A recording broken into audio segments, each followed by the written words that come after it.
안녕하십니까? 반갑습니다. 오늘은 예수님을 알기 원하고 마음의 결단을 내리기를 원하지만 이런 사람들을 구도자라고 그러죠? 길을 찾는 사람들. 하지만 아직 마음의 결단을 내지 못하는 사람들을 위해서 히브리서 본문을 바탕으로 영원히 살아계신 영원하신 예수 그리스도, 이 세상의 처음과 끝을 만드신 알파요 오메가이신 하나님을 바라보자 라는 제목으로 말씀을 드리겠습니다. 구약에는 창세기가 있죠? 그것은 처음을 말하는 것입니다. 그리고 신약의 요한계시록은 끝에 있으면서도 이 세상의 종말을 말하고 있습니다. 그렇습니다. 인간, 사람으로 태어나서 사람들은 누구나 내일에 대한, 미래에 대한, 장래에 대한 희망이 있어야 삶의 의미와 목적을 갖게 됩니다. 그것은 늙은 사람이나 젊은 사람이나 노인이나 청년이나 다 마찬가지지요. 그런데 오늘날 많은 사람들이 돈과 명예와 지위와 권세만을 바라보고 또 거기다가 요즘에는 부동산 가격이 제일 또 문제지요. 부동산 높은 집, 높은 건물 빌딩과 그리고 주식 투자, 비트코인, 토지 땅에 희망을 두고 우리는 열심히, 부지런히 또 근면성실하게 살아가고 있습니다. 이것은 참 우리 사회에서 원하는 바람직한 모습이죠. 그러나 인간이 이 세상에서 바라보는 것은 다 영원성이 없다는 것을 알아야 합니다. 일시적이고 끝이 있다는 것이죠. 한마디로 길지 않고 짧다라는 것입니다.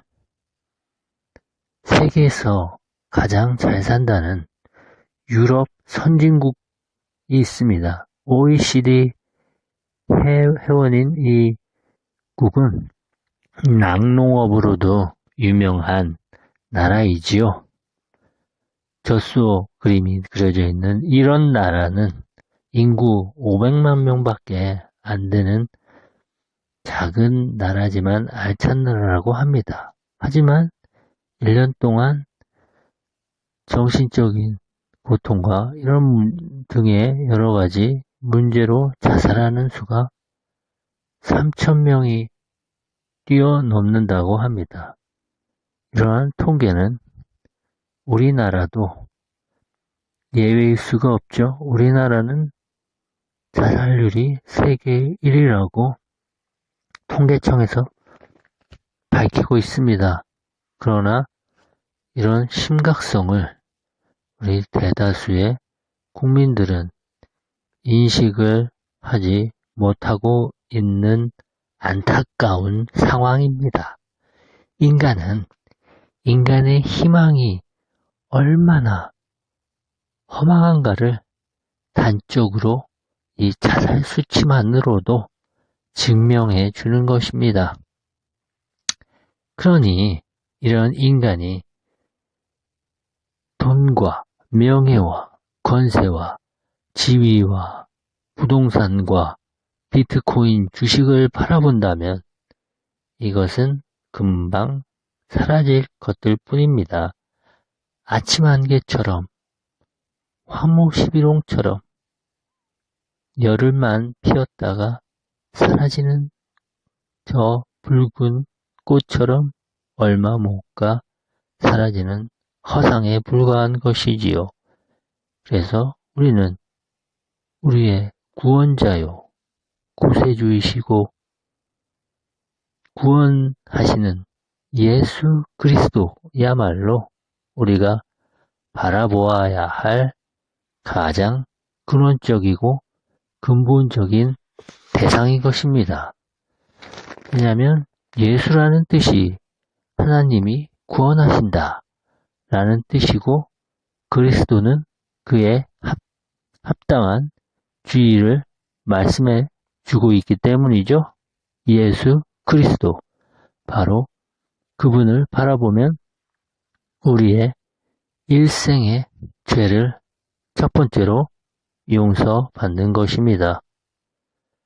우물가의 여인이라는 노래가 있죠. 우물가의 여인처럼 난 구했네 헛되고 헛된 것들을.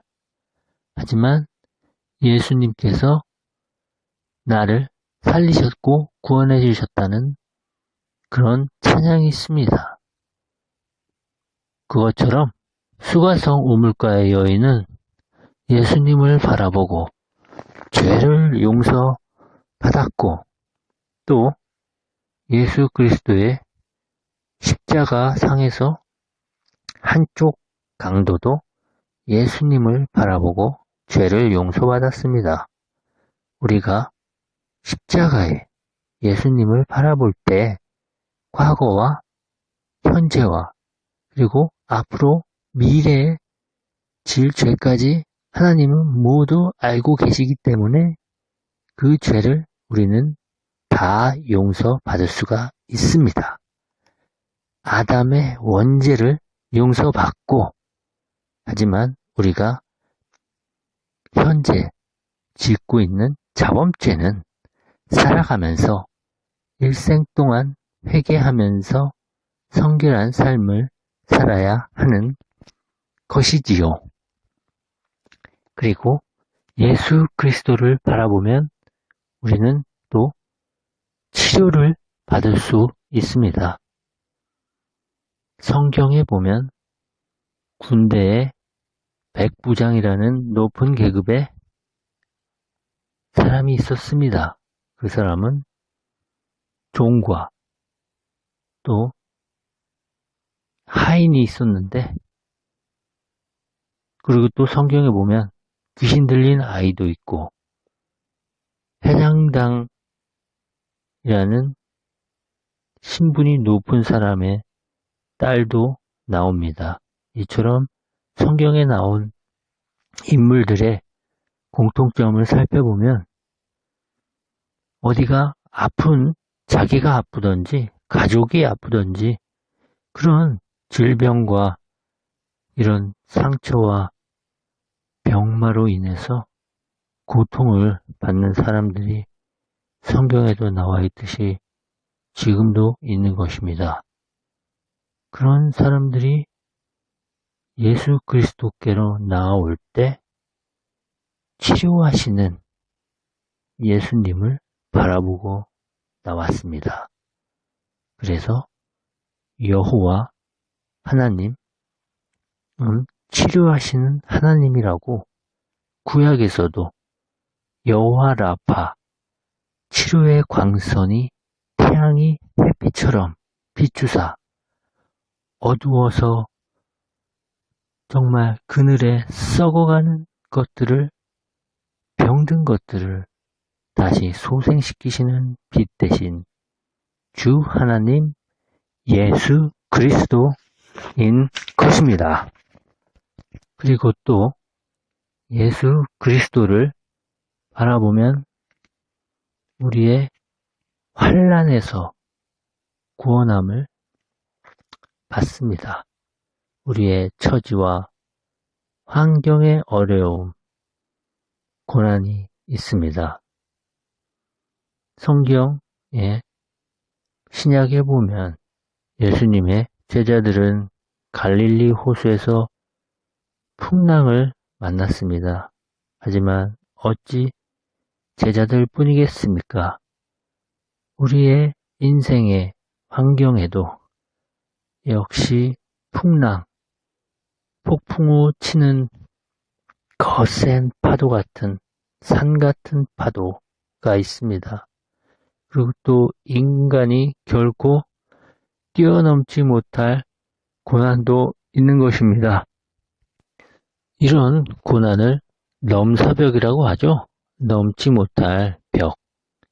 이런 고난은 북한의 핵폭탄, 또 세계 3차 대전 같은 그런 전쟁을 의미할 수도 있겠습니다. 이런 고난은 인간이 힘으로는 뛰어넘지 못할 넘사벽 같은 고난이라고 합니다. 하지만 예수 그리스도를 풍랑 가운데서도 만난 제자들은 예수님을 바라보고 구원함을 얻었습니다. 이와 같이 우리가 예수님을 바라보면 인생의 환난에서 이런 풍랑도 예수 그리스도의 말씀 앞에 잠잠하게 해 주시는 것입니다.